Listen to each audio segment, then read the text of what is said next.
देखिए, जो हम यहाँ पर करंट अफेयर पढ़ने वाले हैं ये आपके अक्टूबर और सितंबर से रिलेटेड रहेंगे और ये दोनों के लिए काफी इंपॉर्टेंट है, 2021 के लिए भी और 2022 के लिए भी। मैं यहाँ पर मेन टाइटल आपके सामने जो यहाँ पर लिखा हुआ है, मेन टाइटल कि करंट अफेयर में इस टाइटल से रिलेटेड क्या चीज आई थी न्यूज में, वो चीज बताऊंगा।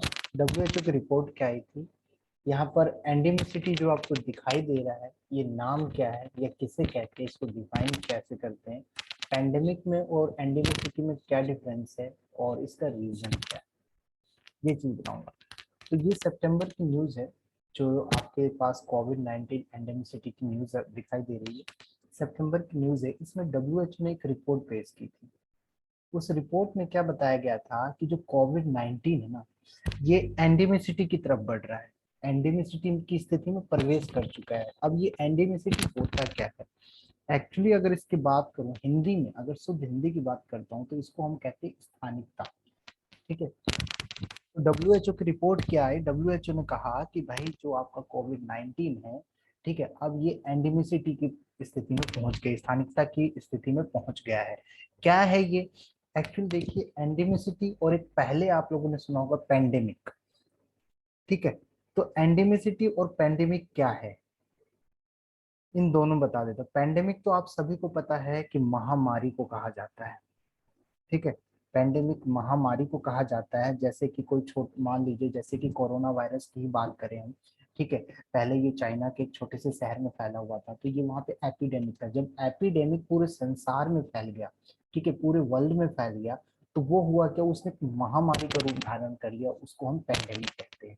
ठीक है, और एंडेमिसिटी क्या है, मतलब एक ऐसा रोग है, ऐसा डिसीज है जो किसी न किसी मतलब यानी कि भौगोलिक क्षेत्र में कुछ एरिया को या किसी न किसी हिस्से को प्रभावित करता रहेगा। जैसे कि आप बात करो, एक एग्जांपल ले लो आप, मलेरिया। आज के टाइम में मलेरिया क्या है, खत्म नहीं होता, मतलब किसी न किसी को होता रहेगा, या किसी न किसी एरिया में आपको इसके डिसीजेज जो है, रोग जो है वो मिलेंगे मिलेंगे।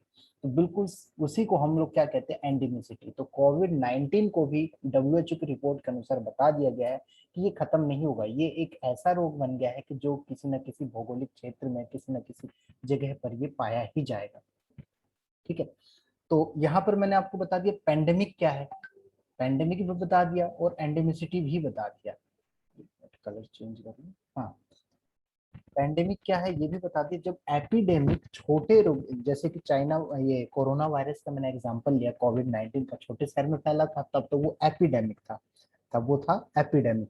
लेकिन जैसे ही वो एपिडेमिक मतलब वो वायरस वहां से आउट ऑफ वर्ल्ड के दूसरे पार्ट्स में स्प्रेड हो गया, तो उसको हमने क्या कहा, पेंडेमिक। तो पेंडेमिक क्या है, बहुत बड़े एरिया में, मतलब जब कोई रोग फैल जाता है और काफी ज्यादा जनसंख्या को नुकसान पहुंचाता है, जिसमें आदमी की डेथ भी हो जाती है, उसको ही हम पेंडेमिक कहते हैं। ठीक है, अब एंडेमिसिटी जो है इसका रीजन क्या है, ये इस रोग को एंडेमिसिटी की कैटेगरी में क्यों रखा गया, डब्ल्यूएचओ ने क्यों कहा कि ये रोग जो है कोविड 19 जो है एंडेमिसिटी की ओर बढ़ रहा है या इस स्थिति में प्रवेश कर चुका है। देखिए, सबसे पहले किसी भी रोग का उन्मूलन, मतलब कोई भी डिसीज को आप तभी खत्म कर सकते हैं जब आपको पता है कि हाँ ये रोग का टाइप केवल एक ही है और उसके बाद इसका टाइप नहीं है। लेकिन यहाँ पर क्या देख रहे हैं, कोविड 19 के जो आप देखेंगे इसका संस्करण या इसके टाइप्स जो हैं या इसकी प्रजाति जो है, कह रहे हैं अब जैसे डेल्टा संस्करण चल रहा है। ठीक है, तो ये क्या है एक्चुअली, किसी भी रोग का उन्मूलन तब तक हो सकता है जब उसका कोई रिजर्वायर जानवर या फिर अन्य प्रजाति ना हो, अन्य स्पीसीज ना हो, तब उसका उन्मूलन किया जा सकता है। लेकिन यहाँ पर इसकी स्पीसीज है, तो इसलिए इसका उन्मूलन अभी पॉसिबल नहीं, अभी तक नहीं है। इस जो बताया गया है रिपोर्ट में, मैं वो चीजें बता रहा हूँ। ठीक है, तो कोविड 19 एंडेमिसिटी की रिपोर्ट डब्ल्यूएचओ की क्या आई थी, इतनी ही बातें बताई गई थी, तो वो चीजें मैंने आपको बता दिया। उम्मीद करता हूँ कि ये टॉपिक आपका क्लियर हो गया होगा। सर हिंदी की बताइए, स्थानिक। हाँ जी, स्थानिक। Okay, thank you. अगला जो टॉपिक है गाइस, एक वोल्केनो के बारे में है जो कि जापान का है, जिसका नाम है फुकुतोकु ओकानोवा ज्वालामुखी, ओकानोवा वोल्केनो, जापान का है। तो इस वोल्केनो को देखिए, इस वोल्केनो के बारे में पढ़ने से पहले थोड़ी सी चीज रह गई पिछले वाले टॉपिक में, डब्ल्यूएचओ की रिपोर्ट थी, तो आपको इतनी सी नॉलेज तो खुद भी होनी चाहिए कि डब्ल्यूएचओ क्या है। ठीक है, WHO कब गठित हुआ या कब बना, फाउंडेशन कब हुआ, इसका हेडक्वार्टर कहाँ है, ठीक है, इसके फाउंडर कौन है और किस लिए ये रिस्पॉन्सिबल है, ये सारी चीजें बेसिक चीजें हैं जो आपको पता होनी चाहिए। फिर भी मैं आपको बता देता हूँ, WHO जिसकी फुल फॉर्म है वर्ल्ड हेल्थ ऑर्गेनाइजेशन, ठीक है, जो रिस्पॉन्सिबल किसके लिए है, इंटरनेशनल पब्लिक हेल्थ के लिए रिस्पॉन्सिबल है। हेडक्वार्टर की अगर मैं बात करूं तो इसका हेडक्वार्टर जिनेवा स्विट्जरलैंड में है, और फाउंडेशन की बात करूं तो 7 अप्रैल, ठीक है, 1948 को इसका फाउंडेशन हुआ था। अब चलते हैं अगले टॉपिक, जो कि ज्वालामुखी का था, जापान का। देखिए गाइस, अभी हाल में ही मतलब इनकी एक रिपोर्ट आई है, उस रिपोर्ट में बताया गया है कि प्रशांत, जापान से दूर, ठीक है, जापान से दूर प्रशांत महासागर में गए, ठीक है, पैसिफिक ओशियन में एक विस्फोट हुआ है, ठीक है, और वो विस्फोट जो हुआ है कहाँ पर हुआ है, फुकुतोकु ओकानोबा में, मतलब ये ज्वालामुखी का उस वोल्केनो का नाम है, और कहाँ है, जापान के ही एरिया में बताया जा रहा है, जो कि देखिए आपको मैप के अंदर हाईलाइट भी किया गया है रेड स्पॉट के द्वारा, ठीक है, यहाँ पर ही ये विस्फोट हुआ है। तो इसके बारे में हम थोड़ा सा देखते हैं क्या है एक्चुअली, फुकुतोकु है क्या।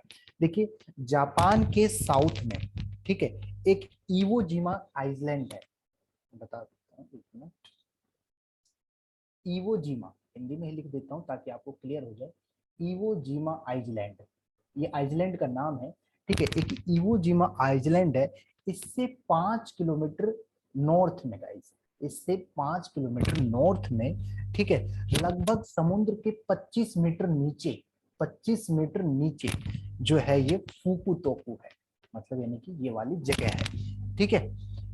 तो यहीं पर विस्फोट हुआ था, और विस्फोट जब हुआ तो इसके कारण क्या हुआ वहां पर, सीधी सी बात है, आप लोगों ने शायद सुना होगा सबमरीन ज्वालामुखी, क्या किसी ने सुना है सबमरीन ज्वालामुखी, सबमरीन वोल्केनो क्या होता है, क्या कोई बता सकता है,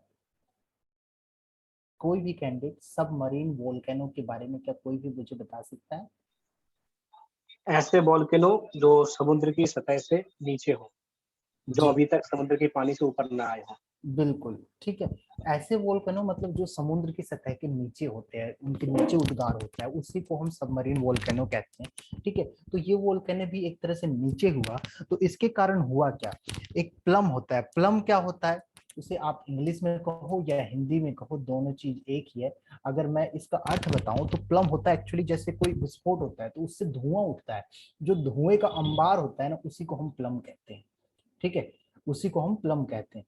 तो इस विस्फोट के कारण धुआं उठ गया, और वो धुआं इतना ऊपर उठा 16 किलोमीटर तक लगभग, ठीक है, 16 किलोमीटर की हाइट तक उठ गया, जिसके कारण जो भी जहाज विमान आ रहे हैं जा रहे हैं ना, उनको काफी ज्यादा परेशानी हो रही है, उसके ऊपर से गुजरने में काफी ज्यादा दिक्कत हो रही है, ठीक है। और ऐसे ही केसेस जो है मतलब यानी कि जो ये प्लम है हम कब देखते हैं, जब सबमरीन विस्फोट होता है। तो सबमरीन विस्फोट क्या होता है, जैसे कि शिवेन जी ने बता दिया कि जो विस्फोट जल में हो, ठीक है, उसी को, या जल के नीचे हो, उसी को सबमरीन ज्वालामुखी या वोल्केनो कहते हैं, ठीक है, जहाँ पे विस्फोट होते हैं। अब देखिए, इसका एक उदाहरण भी दे देता हूँ, सबमरीन अगर वोल्केनो की बात करें, ठीक है, तो सबमरीन ज्वालामुखी का जो इंडोनेशिया आइसलैंड है ना, इंडोनेशिया आइसलैंड वो इसका उदाहरण है, ठीक है, वो सबमरीन ज्वालामुखी का ही एक एग्जाम्पल है। तो ये टॉपिक भी हो गया फुकुतोकु वोल्केनो के बारे में, क्या है, क्या रीजन है, और कहाँ पे ये विस्फोट हुआ है, और इससे क्या इफेक्ट पड़ा है, वो चीजें मैंने आपको बता दी। अगला है guys world heritage institute of training and research Asia Pacific, ठीक है। इसमें क्या है आपका, जो आपका एक रिसर्च एशिया पैसिफिक के बारे में, इसमें मतलब इनका WHITR शॉर्ट फॉर्म में कहते हैं इसे हम,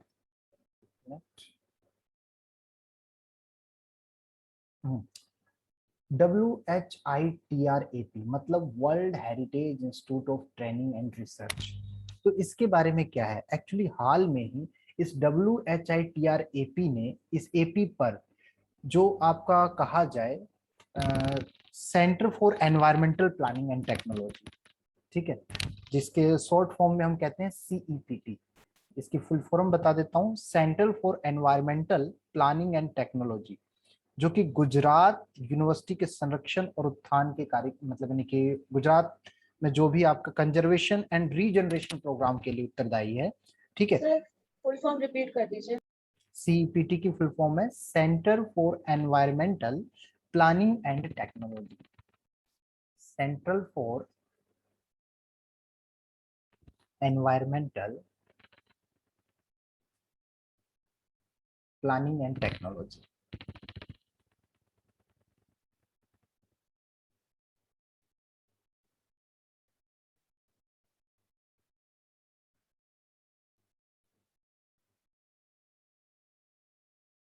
ठीक है, अब देखिए, तो ये है क्या, जो ये किसके लिए उत्तरदायी है, कंजर्वेशन एंड रीजनरेशन प्रोग्राम के लिए। जो एक तरह से इसने क्या किया है, इस प्रोग्राम को मतलब world heritage institute of training and research जो है, इसके ऊपर जो आपका सीईपीटी है, इसे इसने ग्लोबल इनोवेशन के रूप में मान्यता दी है।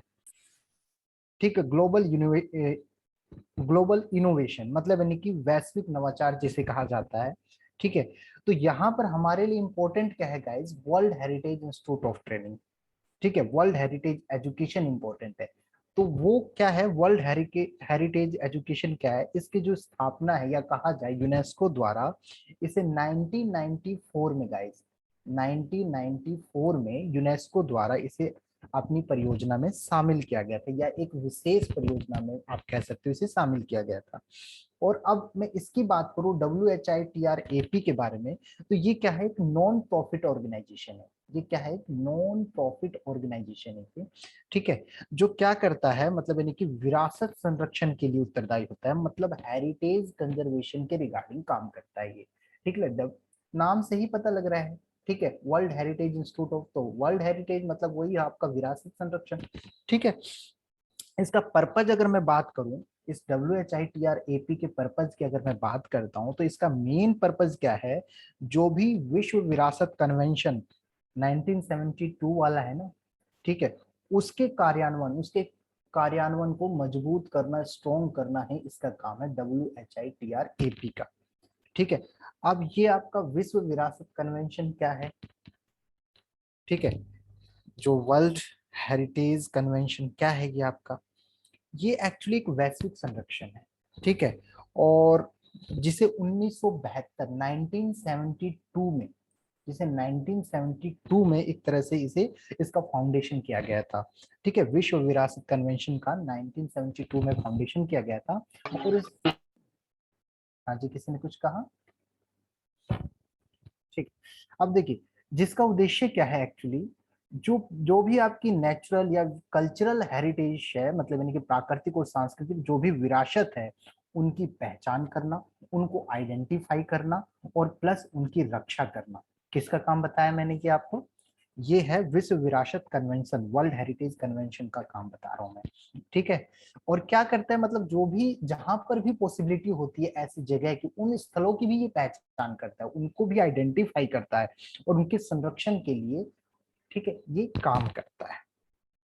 और ये जो कन्वेंशन है, जो आपका वर्ल्ड हेरिटेज कन्वेंशन जो है, इसे यूनेस्को मतलब यानी कि कहा जाए तो यूनेस्को वर्ल्ड हेरिटेज सेंटर की वर्ल्ड हेरिटेज कमेटी, ठीक है, और 3 इसके लिए सलाहकार समिति है। मतलब जो विश्व विरासत कन्वेंशन है, उसे 3 सलाहकार समितियों के द्वारा कंट्रोल किया जाता है या चलाया जाता है। जो समितियां कौन कौन सी है, एक तो IUCN, अच्छे से आप लोग वाकिफ होंगे इस नाम से, IUCN, एक ICOMOS, और एक है आपका ICCROM। तीनों क्या है बता देता हूं। IUCN अच्छे से पता है आप लोगों को, international union for conservation of nature, ठीक है, जो कि प्रकृति के संरक्षण के लिए काम करता है एक तरह से। और ICOMOS ये क्या है, ठीक है, इसका है मतलब international council on monuments and site, मतलब जो भी अंतरराष्ट्रीय स्मारक है और स्थल परिषद है, उनके संरक्षण के लिए है। International council on monuments and sites, ठीक है। और जो तीसरी संस्था है जिसके द्वारा इसे शासित किया जा रहा है, उसका नाम है the international centre for the study of the preservation and restoration of cultural property. ठीक है, ये 3 संस्थाओं के द्वारा विश्व विरासत कन्वेंशन को शासित किया जा रहा है। ठीक है, ये हो गया आपका। तीसरे वाले का नाम रिपीट करना था। तीसरे का नाम है the international centre for the study of the preservation and restoration of cultural property.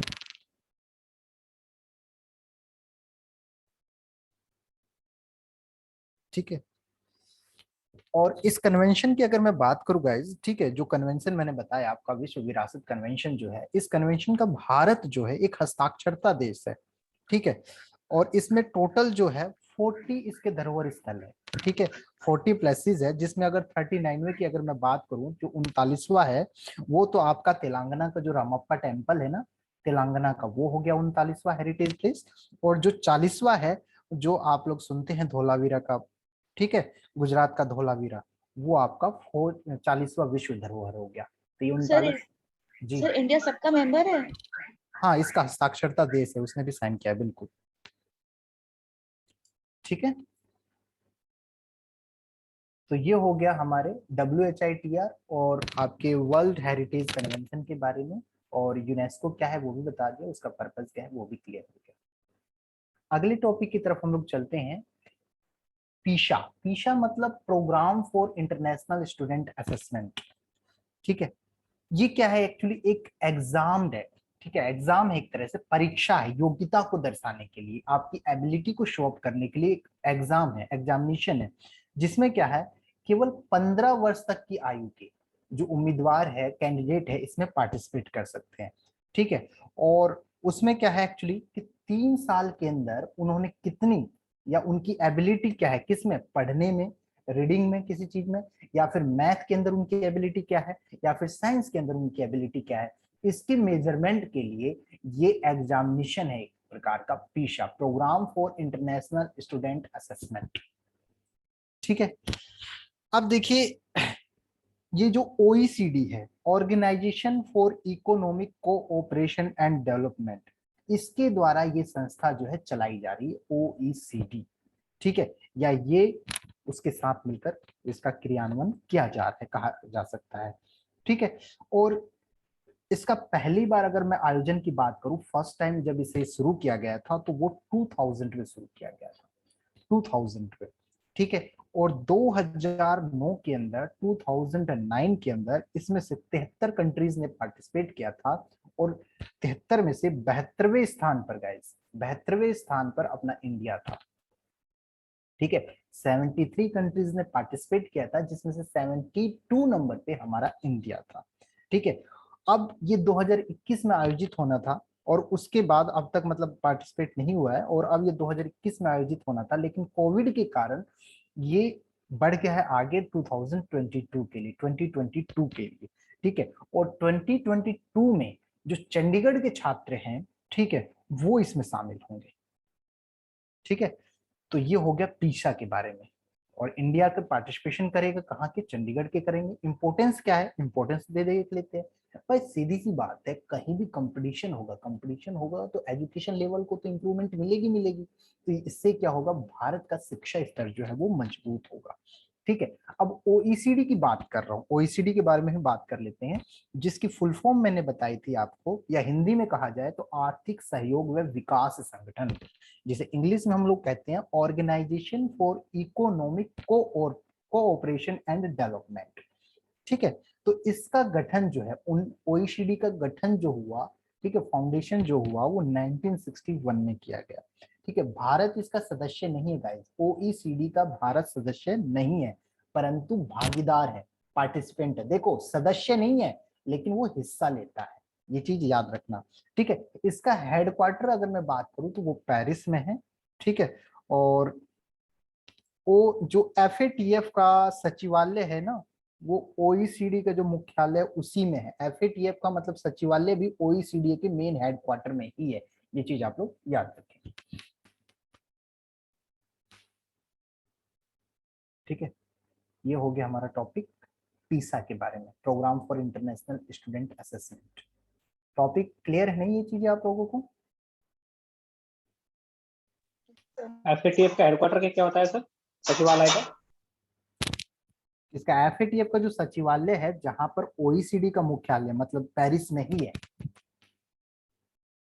ठीक है, ओके उसके मुख्यालय में ही है FATF का सचिवालय। आगे बढ़ते हैं,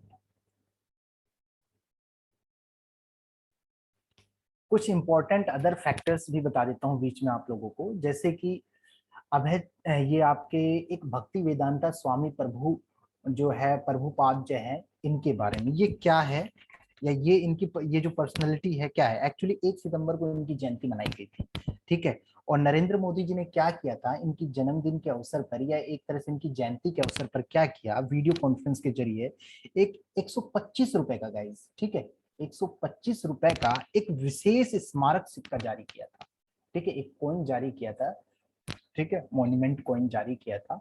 तो वो इनके जन्म दिवस के अवसर पर ही किया था, वीडियो कॉन्फ्रेंस के जरिए।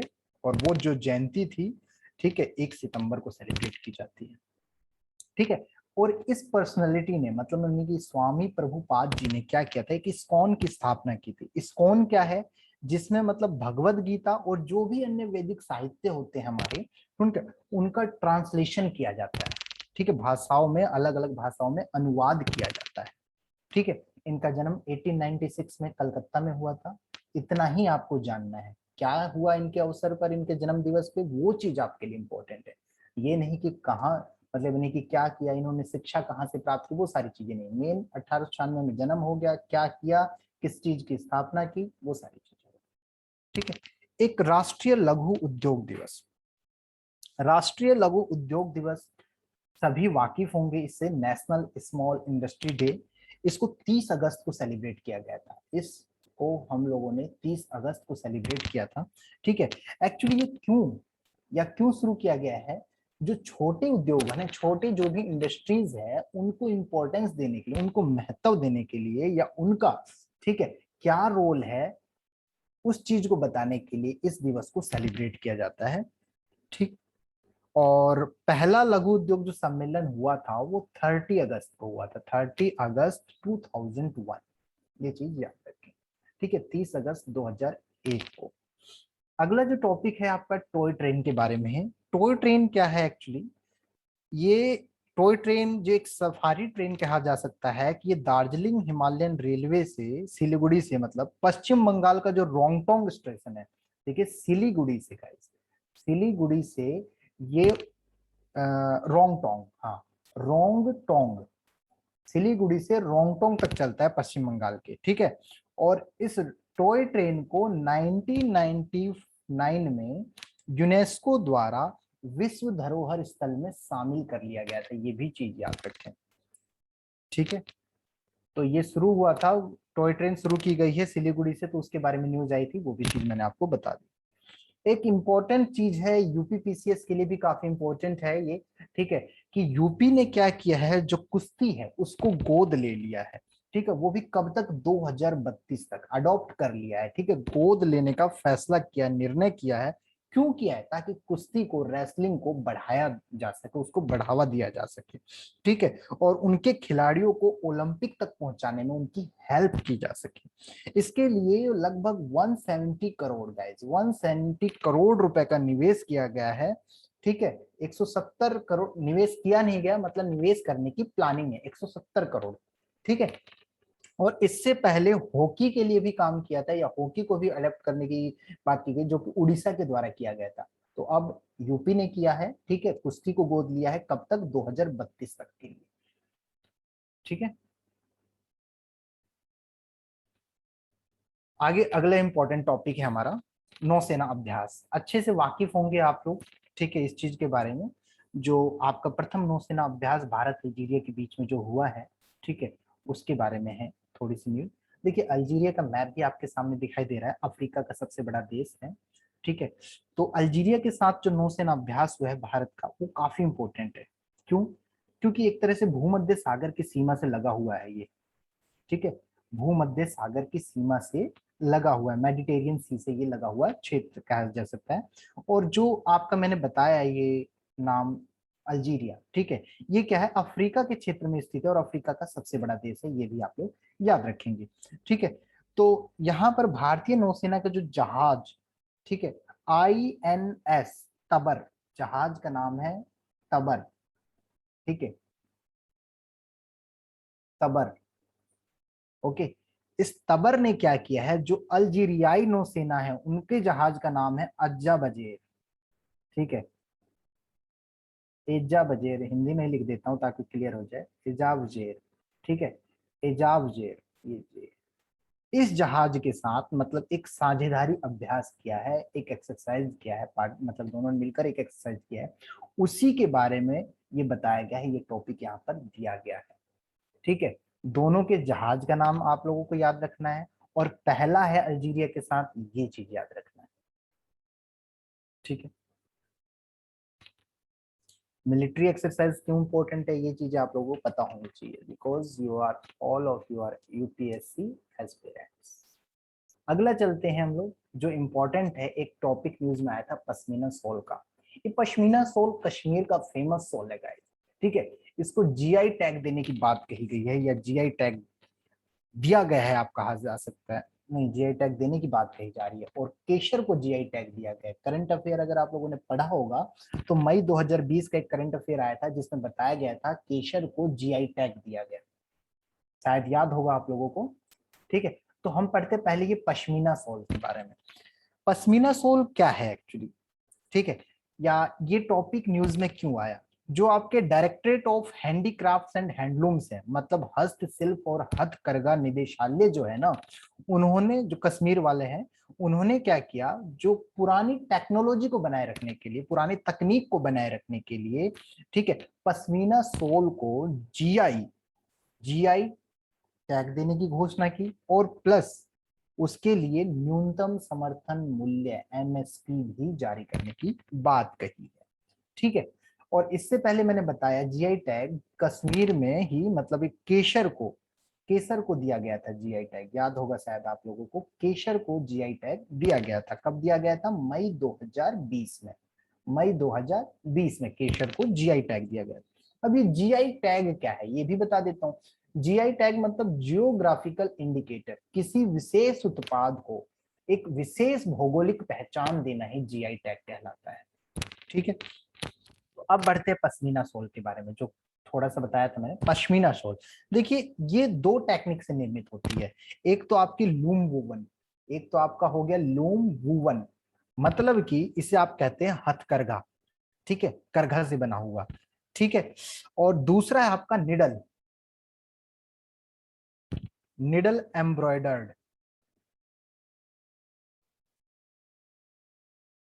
ठीक है, मतलब कि ये सुई कढ़ाई से, ठीक है। ये आपका हथकरघा से और ये आपका हो गया सुई कढ़ाई से, ये दो तरीके से ये साल तैयार की जाती है। और इसमें प्रयोग होने वाला एक्चुअली जो 3 प्रकार का कपड़ा होता है। एक तो आपका कपड़ा है शाहतूस, इंग्लिश में भी शाहतूसी कहा जाता है, हिंदी में भी शाहतूसी कहा जाता है, ठीक है। कहीं आप लोग सोचे इंग्लिश में अलग है। शाहतूस इसका एक कपड़े का टाइप है। एक हो गया पश्मीना ही हो गया, ठीक है, एक आपका पश्मीना ही हो गया, और एक तीसरा जो है रफल, तीसरा क्या है, रफल। ये कपड़ों के प्रकार है जो इस साल को बनाने के लिए यूज किया जाता है। शाहतूस जो है ना, उसे ऊन का राजा भी कहा जाता है गाइस, ठीक है। और इसे रिंग सोल के नाम से भी जाना जाता है, शाहतूस को रिंग सोल के नाम से भी जाना जाता है। और ये कहाँ मिलता है, हिमालय के जंगलों में, लगभग 14,000 फीट, 14,000 फीट की ऊंचाई पर, जो तिब्बत, एक तिब्बती मृग है, ठीक है, 14,000 की फीट की ऊंचाई पर रहता है, उस तिब्बती मृग से इसे प्राप्त किया जाता है, ठीक है। 14,000 फीट की ऊंचाई पर रहता है, हिमालय के क्षेत्र में रहता है, ठीक है, उस तिब्बती मृग से इसे प्राप्त किया जाता है शाहतूस को, ठीक है। और जो आपका पश्मीना हो गया, इसे कश्मीरी ऊन के रूप में यूज किया जाता है, कश्मीरी ऊन के रूप में जाना जाता है। और ये किससे मिलता है, एक बकरी से मिलता है, ये एक बकरी से मिलता है, जो कि करीबन 12,000 से लेकर 12,000 से लेकर 14,000 तक गए, 12,000 से लेकर 14,000 तक की फीट की ऊंचाई पर रहने वाली एक विशेष बकरी होती है, जिस बकरी का नाम है कोबरा हिरकस। उस बकरी का नाम है कोबरा हिरकस। इस बकरी से इसे प्राप्त किया जाता है, ठीक है, इस कपड़े को। तो ये चीज बता दिया मैंने। पश्मीना शॉल क्या है, ये न्यूज में क्यों आया था, जीआई टैग देने की बात कही गई थी, किस प्रकार के कपड़े यूज किए जाते हैं वो भी मैंने बता दिया आपको, और वो कपड़े कहाँ से मिलते हैं वो भी चीजें मैंने आपको यहाँ पर एक्सप्लेन कर दी। साहतस का दूसरा नाम क्या बताया था? किसका? साहत, उसका साहतस दूसरा नाम ring soul. Ring ring soul, हाँ जी, रिंग शॉल।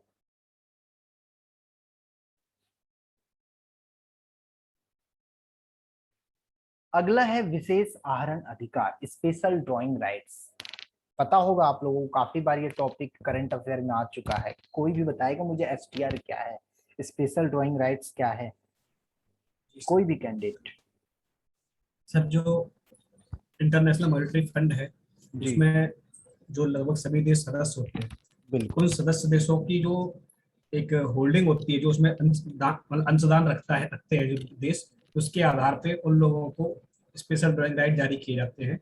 ये एक प्रकार की करेंसी कह सकते हैं आईएमएफ की, जो कि डॉलर के समतुल्य, समतुल्य का मतलब ये नहीं कि डॉलर के बराबर, 1.68 डॉलर के आसपास वर्तमान में है। जी जी जी जी सर, तो वही है एसडीआर, जिसको हम फॉरेक्स रिजर्व में भी काउंट करते हैं। बिल्कुल। तो करंट में अगर बात की जाए तो इंडिया की एसडीआर होल्डिंग कैपेसिटी वो कितनी है, कोई बता सकता है? 13.66 बिलियन। ठीक है, ये इंडिया की, भारत की कुल एसडीआर होल्डिंग कैपेसिटी है गाइस। ठीक है, और जो अभी शिवेन जी ने बताया, जैसा कि अंतर्राष्ट्रीय मुद्रा कोष आईएमएफ, ठीक है, इंटरनेशनल मॉनेटरी फंड, उसने क्या किया, भारत को 12.57 बिलियन, ठीक है, जो नवीनतम विनिमय दर है उस पे, लेटेस्ट एक्सचेंज रेट है उस पर लगभग 17, बता देता हूँ, 12.57, ठीक है, 12.57 बिलियन, मतलब जो कि हमारा लेटेस्ट एक्सचेंज रेट है उस पर 17.86 बिलियन डॉलर का एक तरह से विशेष ड्राइंग राइट्स दिया है, या आहरण अधिकार का आवंटन किया है, आप कह सकते हो 17.86 बिलियन डॉलर के लगभग का। ठीक है, और एसडीआर को आईएमएफ के द्वारा, इंटरनेशनल मॉनेटरी फंड के द्वारा 1969 में, ठीक है, 1969 में अपने सदस्य देश, अपने मेंबर कंट्री के लिए एक तरह से अंतरराष्ट्रीय आरक्षित संपत्ति के रूप में बनाया गया था। ठीक है, और कहा जाए तो एसडीआर जो है ना तो एक तरह से कोई मुद्रा है और ना ही आईएमएफ पर इसका कोई दावा किया जा सकता है, सीधी सी बात तो ये है। ठीक है, शुरू में तो अगर एसडीआर की बात करूं तो शुरू में इसको 0.888671, ठीक है, ग्राम सोना, मतलब इतने ग्राम सोने के बराबर माना जाता था, या इतने ग्राम सोने को आप एक एसडीआर कहा जाता था, ऐसा कुछ है। और जो लगभग $1 के बराबर था उस समय, उस समय की बात चलती है, 1969 की गाइस बात कर रहा हूं, ठीक है, उस समय $1 के लगभग था। ठीक है, परंतु ब्रेटन वुड्स प्रणाली, ब्रेटन वुड्स सिस्टम सबको पता होगा ये, ठीक है, तो ब्रेटन वुड्स जो सिस्टम है उसका जब पतन हुआ ना, तो एसडीआर मुद्राओं को क्या कहा गया, एक टोकरी के रूप में परिभाषित, एक बकेट के रूप में जाना जाने लगा, बकेट के रूप में डिफाइन किया जाने लगा, और उस बकेट में 5 देशों की करेंसी शामिल हो गई, उस बकेट में 5 देशों की करेंसी शामिल हो गई। एक तो आपका अमेरिकी डॉलर, ठीक है, एक तो हो गया अमेरिकी डॉलर, एक हो गया आपका यूरोप का यूरो, ठीक है, एक होगा आपका चीन का रेनमिनबी, मतलब चाइनीज, ठीक है, एक जापान का येन, और पांचवा है ब्रिटेन का पाउंड। ठीक है, ये 5 करेंसियां जो है उस टोकरे में एक तरह से ये शामिल हो गई। ठीक है, इसीलिए उसे एक टोकरी के रूप में परिभाषित किया गया था। तो ये न्यूज आई थी और आईएमएफ ने इसे जनरेट किया था, और ये करंट न्यूज में आई थी, बता दिया मैंने। कुछ पूछना है किसी को भी तो कोई भी कैंडिडेट, कोई भी प्रॉब्लम हो किसी से में पूछ सकते हैं। ठीक है, अगला जो सर, इसमें टॉपिक है, जो आपने आंकड़े बताए थे अभी, जी 17 बिलियन कुछ, तो वो थोड़ा डाउट, पहले आपने बताया 13 बिलियन है, फिर 17 बिलियन, वो एक वो बार क्लियर कर बता दीजिए। देता हूँ, बिल्कुल बिल्कुल। देखिए उसमें क्या है, अंतर्राष्ट्रीय मुद्रा कोष जो आईएमएफ है, ठीक है, इसने भारत को ध्यान से सुनना, इसने भारत को 12.57 बिलियन, ठीक है, 12.57 बिलियन, ठीक है, डॉलर, ये मतलब ये क्या है 12.57 बिलियन, ये क्या है एक्चुअली, किस हिसाब से ये जो किया है लेटेस्ट एक्सचेंज रेट के हिसाब से, जो विनिमय दर है ना, लेटेस्ट एक्सचेंज दर जिस नवीनतम विनिमय दर कहा जाता है, उसके हिसाब पर लगभग 17.86 बिलियन डॉलर के लगभग का आवंटन अधिकार दिया है, भारत को आवंटन अधिकार दिया है 17.86 का। और वैसे उसकी होल्डिंग कैपेसिटी मैंने कितनी बताई थी, 13.66 बिलियन। ठीक है, फिर ये 12.57 क्या था? ये एसडीआर में है। जी हाँ, एसडीआर में है, बिल्कुल। ठीक है, अगला है एक रिवर के बारे में जिसका नाम है उमंगोट, उमंगोट रिवर। ठीक है, उमंगोट रिवर मेघालय की है, तो उसके बारे में देख लेते हैं क्या है। एक चीज इससे पहले निकल गया हमारा, वो भी बता देता हूं मैं आपको। ठीक है, जो यहाँ पर आईएमएफ आ रहा है, आईएमएफ हमारे लिए काफी इंपॉर्टेंट है, अंतर्राष्ट्रीय मुद्रा कोष, इंटरनेशनल मॉनेटरी फंड। ठीक है, इसकी स्थापना जो द्वितीय विश्व युद्ध, सेकंड वर्ल्ड वॉर हुआ था 1945, उसके बाद ही किया गया था। क्यों किया गया था? ताकि जो सेकंड वर्ल्ड वॉर में जो भी उससे प्रभावित देश है ना, उनके पुनर्निर्माण में सहायता की जा सके, उसके लिए आईएमएफ को बनाया गया था। विश्व बैंक के साथ मिलकर इसकी स्थापना की गई थी। ठीक है, और दोनों संगठन की स्थापना के लिए जो ब्रेटन वुड्स में एक सम्मेलन आयोजित किया गया था, ब्रेटन वुड्स ने क्या किया था, एक सम्मेलन आयोजित किया था, और उसमें ये सहमति बनी कि भाई ठीक है, इस संस्था की स्थापना की जाए। और इसी कारण देखो, दोनों संस्था मतलब आईएमएफ भी कह सकते हो आपका, और ये जो क्या नाम है दूसरी वर्ल्ड बैंक। हाँ, वर्ल्ड, तो उन दोनों संस्था के एक साथ आपका मतलब यानी कि फाउंडेशन हो रहा था। तो इसी कारण कई बार इसे ना ब्रेटन वुड्स ट्विंस के नाम से भी जाना जाता है, ब्रेटन वुड्स ट्विंस के नाम से भी जाना जाता है। ठीक है, 1945 के अंदर, 1945 के अंदर, ठीक है, स्थापित जो आईएमएफ के, जो आपके आईएमएफ विश्व के 189 देशों द्वारा शामिल, ये शासित था। इस 189 देश एक तरह से कंट्री इसमें शामिल थे। ठीक है, 27 दिसंबर 1945 को गाइस, ठीक है, भारत जो है आईएमएफ में शामिल हुआ। ठीक है, 27 दिसंबर 1945 को भारत आईएमएफ में शामिल हुआ। और इसका 1944 में बना होगा फिर ये आईएमएफ जो एस्टेब्लिश हुआ था। हाँ नहीं, आईएमएफ जो है 44 में नहीं बना, 1944 में नहीं बना, ये दिसंबर की बात चल रही है ना, लास्ट में हो गया ना लगभग। नहीं, जहां तक देखिएगा शायद। चलिए वो कोई नहीं, वो कंफर्म कर लेंगे। ठीक है, इसका जो मुख्य उद्देश्य क्या है? अच्छा, इंटरनेशनल आईएमएफ का मुख्य उद्देश्य कोई बता सकते हैं? बहुत इजी है, और पढ़ा होगा आप लोग, तो तैयारी कर रहे हैं तो करंट अफेयर डेली पढ़ते हैं, बताइए। मतलब जब जब किसी देश के पास विदेशी मुद्रा के लिए कोई अन्य स्रोत नहीं बचता है, तब जाकर के वो आईएमएफ से उधार लेता है, और आईएमएफ उसकी मदद करता है, जिसको बेल आउट पैकेज कहा जाता है। बिल्कुल बेल आउट पैकेज देता है, जो लास्ट रिसोर्स के रूप में आईएमएफ कार्य करता है किसी देश का। बिल्कुल सही कहा। ठीक है, और जो देखिए, जो ब्रिटेन, जो अभी अभिषेक जी ने बताया जैसे कि इसकी स्थापना की, तो ब्रिटेन वुड्स के जो सम्मेलन हुआ था ना, मतलब यानी कि वो हुआ था 1944 में, और उसी के एंड में इसकी स्थापना हुई थी, लगभग 1944 में हुई थी। ठीक है, हेमिस्फीयर यूनाइटेड स्टेट, ठीक है, जिसे कहा जाता है Bretton Woods New Hampshire United State के नाम से। ठीक है, तो उसकी स्थापना बिल्कुल सही कह रहे हैं आप, 1944 में हुई थी। ठीक है, सर शिवेंद्र ने क्या बताया अभी, क्या बताया बेलवाला, क्या बता रहे थे? इनका मुख्य उद्देश्य, मेन पर्पस क्या है? इंटरनेट, एक मिनट, क्या भूल गया, कोई ने वर्ड एक यूज किया था, bill of exchange, bail out package, bail out package. ये चल रहा था हमारा।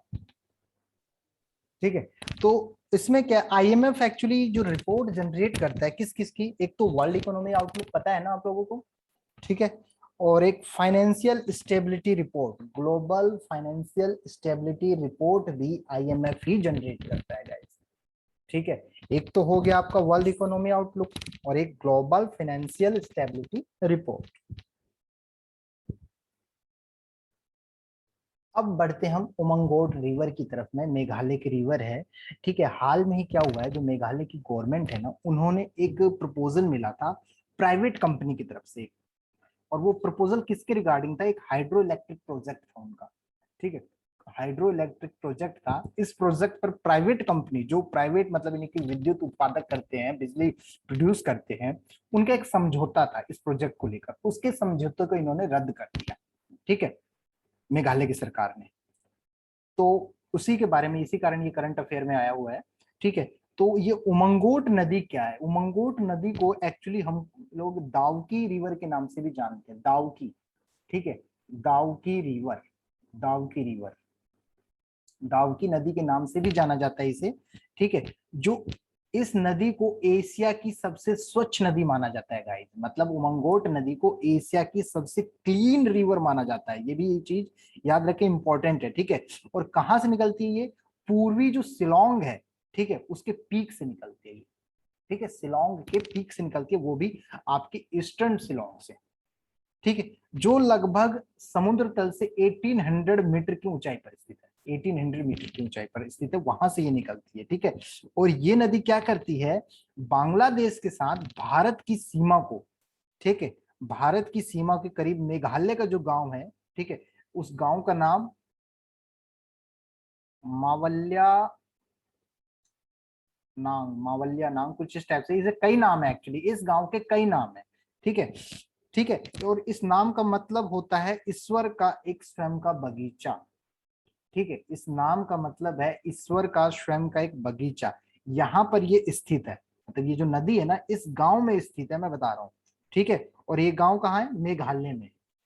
और इस गांव के नाम का मतलब क्या है, ईश्वर का स्वयं का बगीचा, ठीक है। और इस गांव को देखो, इस नदी को एशिया का स्वच्छ नदी तो कहा ही जा रहा है, क्लीन रिवर तो कहा ही जा रहा है, लेकिन साथ साथ इसे, इस गांव को एशिया का सबसे स्वच्छ गांव भी कहा जाता है, clean, neat and clean village भी इसे कहा जाता है, एशिया का सर नाम बता दीजिए फिर से गांव का। मावल्यानांग, मावल्यानांग, मावल्यानांग, ठीक है।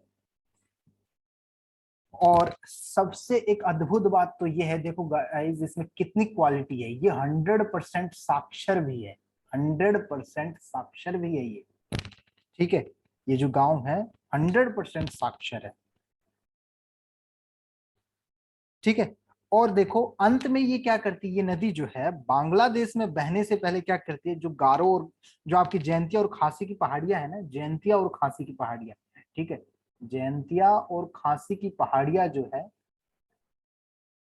ठीक है, इन पहाड़ियों को बांट देती है, ये यही नदी बांटती है, उमंगोट रिवर या फिर आपकी दावकी रिवर जिसे कहा जाता है। तो इमंगोट रिवर के बारे में इंपॉर्टेंट था, चीजें मैंने बता दी, एशिया की सबसे साफ नदी, एशिया का सबसे सुंदर गांव, साफ सुथरा गांव, 100% साक्षर लोग हैं, और नदी कहाँ से 1800 मीटर की ऊंचाई से बहती है, ठीक है। और उस नदी पे एक हाइड्रो इलेक्ट्रिक प्रोजेक्ट बनाने की बात चल रही है, तो अभी प्राइवेट कंपनी के एक प्रपोजल को गवर्नमेंट ने, वहां की गवर्नमेंट ने, मेघालय की सरकार ने रिजेक्ट कर दिया है, उसी कारण ये करंट में आया था, ठीक है। देखो गाइस, मोलिनोंग, इसे देखो अभी मैंने बताया ना मावल्यानांग, इस गांव का दूसरा नाम मोलिनोंग भी है, इस गांव को मोलिनोंग गांव के नाम से भी जानते हैं, मोलिनोंग, और नाम है एक्चुअली इस गांव के। आगे बढ़ते हैं हम लोग,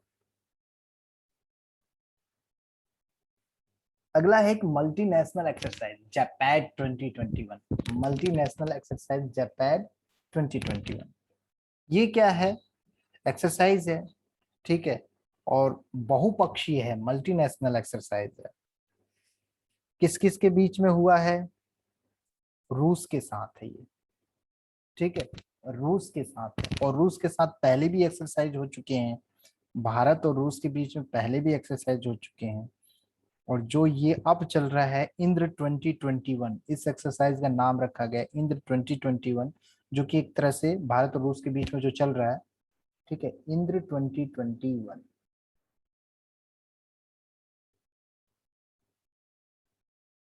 ठीक है। और ये त्रिसेवा है, मतलब इसमें आपकी सेना भी है, नौसेना भी है, वायुसेना भी है, ठीक है, ये जो एक्सरसाइज है आपकी।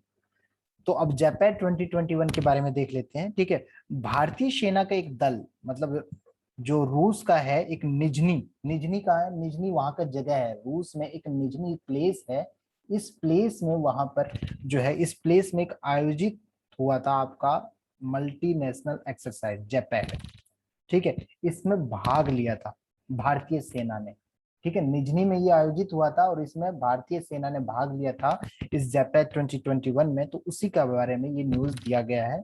ये क्या है, एक रूस की आर्म्ड फोर्स के लिए एक तरह से उनके लिए एक एक्सरसाइज था, ठीक है, और मल्टीनेशनल एक्सरसाइज था।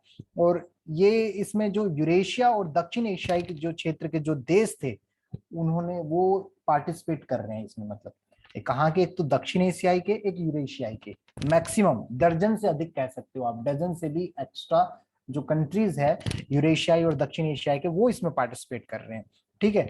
एक्चुअली इसमें 9 देश भाग लेंगे। पहले तो एक तो आपका हो गया मंगोलिया, ठीक है।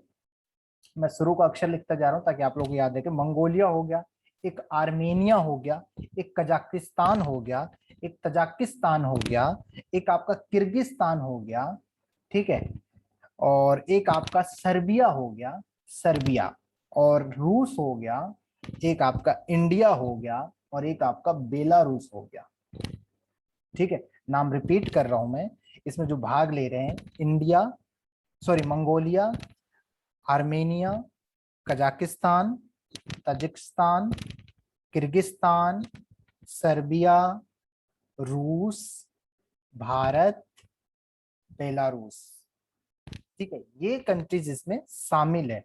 और कुछ देश है जो सुपरवाइजर का काम कर रहे हैं, एक तरह से मतलब यानी पर्यवेक्षक का काम कर रहे हैं। तो वो कौन कौन से हैं जो सुपरवाइजर का काम कर रहे हैं, ठीक है। उसमें कौन कौन है, उसमें आपका पाकिस्तान, चीन, वियतनाम, मलेशिया, बांग्लादेश, म्यांमार, ठीक है, और आपका उज्बेकिस्तान, और उधर श्रीलंका लास्ट में। ये कंट्रीज है जो इसमें पार्टिसिपेट कर रहे हैं पर्यवेक्षक के रूप में या सुपरवाइजर के रूप में काम।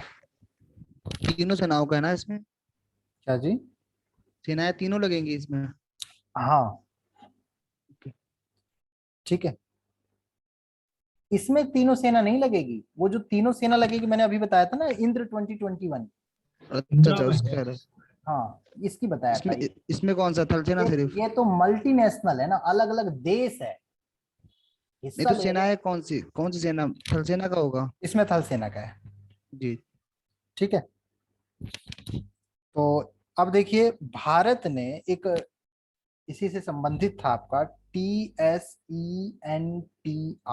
जो कि 2019 में हुआ था, ठीक है। इस अभ्यास में भी भाग लिया था। ये भी एक तरह से मतलब बताया जाए तो ये नागा बटालियन समूह है, उसमें उन लोगों ने ज्यादातर इसमें पार्टिसिपेट किया था, ठीक है।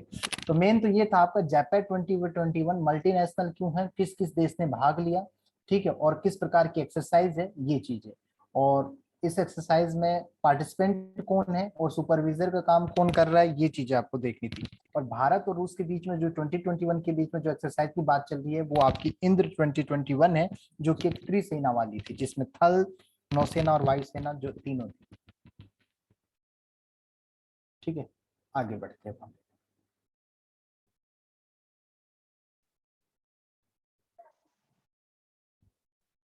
कुछ इंपॉर्टेंट टॉपिक ये लास्ट का है आज का और बता देते हैं, फिर उसके बाद कल की क्लास में आगे किया जाएगा, लगभग 3-4 डेट का कल और किया जाएगा। देखिए रुडोल्फ वैगल के बारे में। रुडोल्फ वीगल या वैगल कौन थे, एक पर्सनैलिटी है, ठीक है, जिन्होंने एक मतलब कहा जाए ये क्या थे, एक डॉक्टर भी थे और एक इम्यूनोलॉजिस्ट दोनों थे, ठीक है। इनकी अभी 138वीं जयंती मनाई गई थी 2 सितंबर को, ठीक है। 2 सितंबर को इनकी 138वीं जयंती मनाई गई थी। तो इस पे क्या किया है गूगल ने, ठीक है, ये गूगल ने मनाया है, ठीक है, गूगल ने मनाया है 2 सितंबर 2021 को 138वीं जयंती।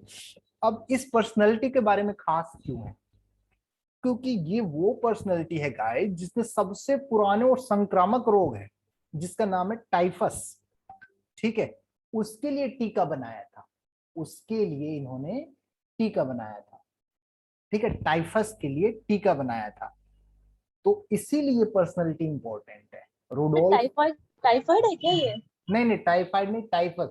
जैसे कि गेहूं में आप लोगों ने घुन देखा है, ठीक है, या पिस्सू चूहा, ठीक है, उस टाइप की अलग से एक बीमारी थी, एक पहला संक्रामक रोग था कहा जा सकता है। टाइफस एक अलग है, टाइफाइड अलग है, टाइफस अलग है। तो टाइफस के लिए इन्होंने बनाया था, इसीलिए रुडोल्फ वैगल जो है फेमस है। ठीक है। और एक चीज एनसीईआरटी, एनसीईआरटी का भी 61वां स्थापना दिवस था। ठीक है, एक मिनट, एनसीईआरटी का भी 61वां स्थापना दिवस था। ठीक है, और इसकी स्थापना कब हुई थी? 1 सितंबर को, 1 सितंबर को, 1 सितंबर को इसकी स्थापना हुई थी। और कब हुई थी? 1961 में गाइस। ठीक है, क्या काम करता है सबको पता है एनसीईआरटी, एनसीईआरटी के बुक्स पढ़ते हैं हम लोग। ठीक है, शिक्षा को बढ़ावा देने के लिए। ठीक है, शिक्षा को बढ़ावा देना इसका मेन उद्देश्य है। तो इसकी स्थापना दिवस 1961 इसकी स्थापना ईयर, और कब? 1 सितंबर को। ठीक है, एक आपका प्यूरिफायर के बारे में, यूब्रिथ लाइफ एयर प्यूरिफायर। ठीक है, ये guys Indian institute of technology ने क्या किया है, एक मतलब बिल्कुल लिविंग जो प्लांट है ना, उसके बिहाफ पर एक एयर प्यूरिफायर विकसित किया है, एक एयर प्यूरिफायर डेवलप किया है। ठीक है, और ये पहला स्मार्ट बायो प्यूरिफायर है गाइस, पहला स्मार्ट बायो प्यूरिफायर, फिल्टर कह सकते हो, बायो फिल्टर भी कह सकते हो आप, पहला है। मतलब ये क्या करेगा ये प्यूरिफायर, आपका जो मतलब यानी कि जो पोल्यूशन वायु में हो क्या रहा था आपके, ठीक है, प्रदूषण बढ़ रहा था दिन प्रतिदिन। ठीक है, जो आपके वहां पर जो लेवल है, ठीक है, वो लेवल जो आपके लिए ऑक्सीजन का जो लेवल है वो कम होता जा रहा है, जो आपके लिए उचित है, उस लेवल को भी क्या करता है ये, कंट्रोल करता है, या उस लेवल को बनाए रखता है ये प्यूरिफायर। ठीक है, और प्लस साथ साथ सांस लेने वालों को कई प्रकार की बीमारी होती है, सही से सांस नहीं ले पाते हैं, ठीक है, अच्छी हवा नहीं मिल पाती, तो उसके लिए भी ये काम करता है। तो इसीलिए इसे पहला स्मार्ट बायो फिल्टर कहा गया है। ठीक है, और लास्ट में इसके बाद एक और टॉपिक आ जाता है आपका पंकज कुमार सिंह जी को, जो कि 1988 के बैच के वरिष्ठ आईपीएस ऑफिसर थे। ठीक है, उन्हें अभी बीएसएफ का महानिदेशक नियुक्त किया गया है, बीएसएफ का महानिदेशक नियुक्त किया गया है। 1988 के बैच के थे आपके सीनियर आईपीएस ऑफिसर। ठीक है, तो इसी के साथ गाइज आज का जो टॉपिक है हमारा सारा जो है फिनिश होता है, और कोशिश होगी कि कल मैं आप, हाँ जी सर एक क्वेश्चन है। बिल्कुल बताइए। सर ये यूब्रिथ लाइव है, एयर प्यूरिफायर है, ये कौन से मतलब किन किन विभागों ने मिलकर बनाया है और कहाँ पर बनाया गया है, इसका कुछ आइडिया है? हाँ बिल्कुल बिल्कुल, इसके मैं आप लोगों को अभी नोट शेयर करूंगा, उसमें सारी चीजें एक्सप्लेन कर रखी है मैंने।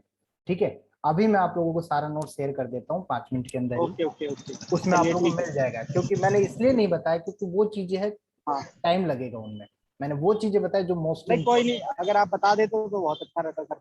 ठीक है, सबसे पहले तो देखो इसके बारे में अगर मैं बात बताऊं कि ये जो आपका यूब्रिथ लाइफ प्यूरिफायर है, ठीक है, यूब्रिथ इसका नाम कैसे पड़ा? ठीक है, यूब्रिथ के बारे में किसी ने सुना है क्या? हाँ मैंने एक आर्टिकल में पढ़ा था, यूब्रिथ मतलब आप सांस ले सको, मतलब कि स्वस्थ वायु। देखो, यू यू का मतलब आई ओ यू तुम, और ब्रेथ मतलब सांस लेना। ठीक है, तो यूब्रिथ एयर प्यूरिफायर जो है आपका गाइज, मतलब नहीं कि आपके सांस लेने के लिए प्यूरिफायर बनाया गया है। ठीक है, और जो आपका यूब्रिथ लाइफ एयर प्यूरिफायर है बनाया किस किस संगठन ने है, ठीक है, और किन देशों ने या कहां पर बनाया गया है, वो चीज मैं आपको बता देता हूँ। एक मिनट, वो भी स्लाइड इसमें है, ओपन कर देता हूँ।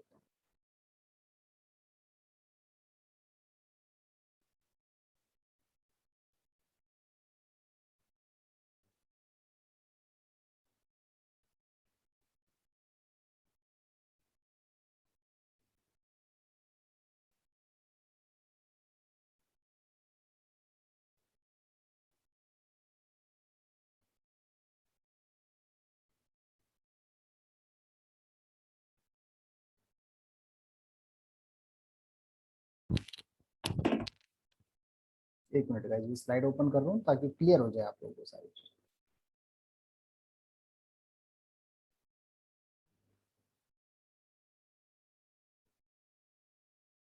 शेयर हो गई, शो हो रही है क्या आप लोगों को? Yes sir. देखिए क्या है एक्चुअली यूब्रिथ जो है आपकी, ठीक है, यूब्रिथ के बारे में जो मैं बता रहा था, ये एक प्यूरिफायर है जैसे कि मैंने बताया, और किसने बनाया है, ठीक है, एक इंडोर स्थान का एक अस्पताल है ये, ठीक है, या जो भी मतलब यानी कि वहां पर आप लोग इसका यूज कर सकते हैं। ये रोपड़ की एक कंपनी है, ठीक है, रोपड़ की एक कंपनी है, स्टार्टअप कंपनी है जिसका नाम है अर्बन एयर लेबोरेटरी। उसने ये प्रोडक्ट बनाया है, दिख रहा है ना आप लोगों को? हेलो, व्हाइट स्क्रीन दिख रही है सर। सर स्क्रीन क्यों दिख रही है? एक मिनट।